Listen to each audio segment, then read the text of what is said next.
Haleluya. Kita bertemu kembali dengan saya, Pendeta Naik Tumorang. Kita bersuka cita sebab Tuhan memberikan waktu bagi kita untuk merenungkan firman Tuhan. Bapak dan Ibu, saudara-saudara, sebelum kita mendengarkan firman Tuhan, mari kita berdoa. Bapa kami yang di surga, bersabdalah Engkau kepada kami, dan curahkan Roh Kudus-Mu agar kami dapat mendengarkan sabda-Mu dan melakukannya di dalam hidup kami. Di dalam nama Tuhan Yesus kami berdoa. Amin. Bapak, Ibu, saudara-saudara yang kekasih, firman Tuhan yang akan kita dengarkan pada hari ini dari kitab Kejadian pasal 28 ayat 10 sampai dengan 19 bagian A. Saya bacakan kepada Bapak dan Ibu, demikian sabda Tuhan. Maka Yakub berangkat dari Berseba dan pergi ke Haran. Ia sampai di suatu tempat dan bermalam di situ. Karena matahari telah terbenam, ia mengambil sebuah batu yang terletak di tempat itu dan dipakainya sebagai alas kepala, lalu membaringkan dirinya di tempat itu. Maka bermimpilah ia. Di bumi ada didirikan sebuah tangga yang ujungnya sampai di langit. Dan tampaklah malaikat-malaikat Allah turun naik di tangga itu. Berdirilah Tuhan di sampingnya dan berfirman, Akulah Tuhan, Allah Abraham nenekmu, dan Allah Ishak. Tanah tempat engkau berbaring ini akan kuberikan kepadamu dan kepada keturunanmu. Keturunanmu akan menjadi seperti debu tanah banyaknya, dan engkau akan mengembang ke sebelah timur, barat, utara, dan selatan. Dan olehmu serta keturunanmu, semua kaum di muka bumi akan mendapat berkat. Sesungguhnya aku menyertai engkau, dan aku akan melindungi engkau kemanapun engkau pergi, dan aku akan membawa engkau kembali ke negeri ini, sebab aku tidak akan meninggalkan engkau, melainkan tetap melakukan apa yang kujanjikan kepadamu. Ketika Yakub bangun dari tidurnya, berkatalah ia, Sesungguhnya Tuhan ada di tempat ini, dan aku tidak mengetahuinya. Ia takut dan berkata, Alangkah dahsyatnya tempat ini. Ini tidak lain dari rumah Allah. Ini pintu gerbang surga. Keesokan harinya pagi-pagi, Yakub mengambil batu yang dipakainya sebagai alas kepala dan mendirikan itu menjadi tugu dan menuang minyak ke atasnya. Ia menamai tempat itu Betel. Amin. Bapak, Ibu, saudara-saudara yang kekasih, kita mendengarkan cerita yang sangat luar biasa hari ini, di mana Tuhan mau menemui Yakub di Betel. Bapak dan Ibu, saudara-saudara, pada awalnya cerita ini sebetulnya dimulai dengan suatu kisah yang pilu, kisah yang dramatisir, yang menyedihkan. Mengapa kita katakan demikian? Sebab Yakub sendiri berangkat ke negeri Haran bukan oleh karena suatu peristiwa yang sukacita, tetapi dia berangkat oleh karena adanya ancaman dari Esau, saudaranya, bahwa Esau akan membunuh Yakub. Berhubungan dengan hal itu, maka Ribka, ibu mereka, meminta kepada Ishak agar Yakub diberangkatkan menuju Haran dengan alasan harus mencari seorang istri yang bukan Kanaan. Harus mencari istri dari tengah-tengah kaum keluarga mereka di Haran. Alasan itulah yang membuat Yakub berangkat ke Haran. Bapak, Ibu, saudara-saudara yang kekasih, sesuatu peristiwa tak terlepas daripada rencana Tuhan. Tuhan telah merencanakan bahwa Yakublah yang akan menjadi penerus janji Allah kepada Abraham, kepada Ishak. Sehingga dengan cara yang luar biasa ini, Allah menjadikan Yakub menjadi pewaris janji tersebut. Kepada Yakub diberikan suatu peneguhan janji yang besar.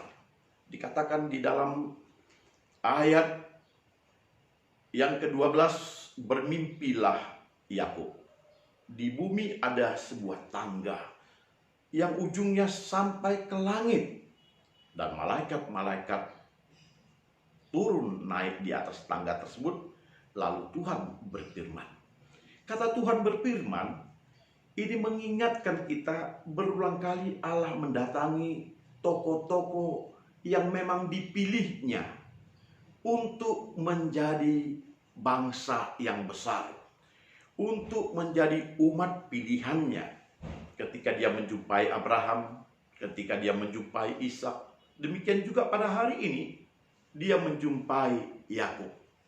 Dan dikatakannya kembali kepada Yakub, akulah Tuhan Allah Abraham, nenekmu, dan Allah Ishak. Tanah tempat engkau berbaring ini akan kuberikan kepadamu. Janji yang diberikan Tuhan kepada Abraham, kepada Ishak, kembali diulangi Tuhan kepada Yakub. Dan bagi Tuhan, janji ini tidak akan berubah. Sebab Tuhan telah menetapkan siapa tokoh yang dipilihnya. Bapak, Ibu, saudara-saudara yang kekasih, Allah tetap mengingat manusia sekalipun manusia di tengah-tengah badai, di tengah-tengah krisis, di tengah-tengah pencobaan, di tengah-tengah kegalauan, di tengah-tengah situasi yang bagi dia adalah situasi yang sangat sulit untuk dilaluinya. Sama seperti Yakub, sangat sulit dilalui oleh Yakub situasinya. Baru saja dia mendapatkan berkat dari orang tuanya Ishak, berkat sebagai hak kesulungan, berkat sebagai orang yang akan menjadi tuan atas saudaranya. Tetapi dia harus meninggalkan ayahnya dan ibunya. Ini masa-masa yang sulit, masa-masa di mana dia merasa tertekan, tetapi dia harus mengatasi itu. Dan di sanalah kehadiran Allah yang senantiasa memberikan jaminan kepada setiap orang yang bersandar kepada dia, bahwa di tengah sesulit apapun engkau, Tuhan tetap memegang tanganmu. Di tengah-tengah masalah apapun yang sangat berat yang kau hadapi, Tuhan tetap memberikan engkau peneguhan dan memberikan engkau kekuatan untuk melaluinya. Berkat yang diberikan kepada Abraham akan menjadi berkat juga kepada Yakub, bahwa keturunanmu akan menjadi seperti debu tanah banyaknya, dan engkau akan mengembang ke sebelah timur, barat, utara, dan selatan, dan olehmu keturunan semua kaum di muka bumi ini akan mendapat berkat. Berkat ini adalah berkat yang disampaikan oleh Allah semula kepada Abraham, tetapi kemudian diteruskan kepada Yakub, kepada Ishak, lalu kepada Yakub. Dan Yakublah yang akan menjadi bangsa yang besar itu. Yakublah sesungguhnya yang akan meneruskan waris janji dari Abraham. Bapak, Ibu, saudara-saudara, Allah menyertai Yakub. Ini tentu merupakan suatu peristiwa yang luar biasa, yang mau melegitimasikan pernyataan bahwa janji Allah itu adalah janji yang terus-menerus diingat oleh pemilik janji, diingat oleh penerima janji. Yakub tentu sangat tertegun karena ini adalah pengalamannya pertama bertemu dengan Allah. Sepanjang dia hidup bersama-sama dengan orang tuanya Ishak dan juga Ribka dan saudaranya Esau, dia belum pernah bertemu dengan Tuhan Allah.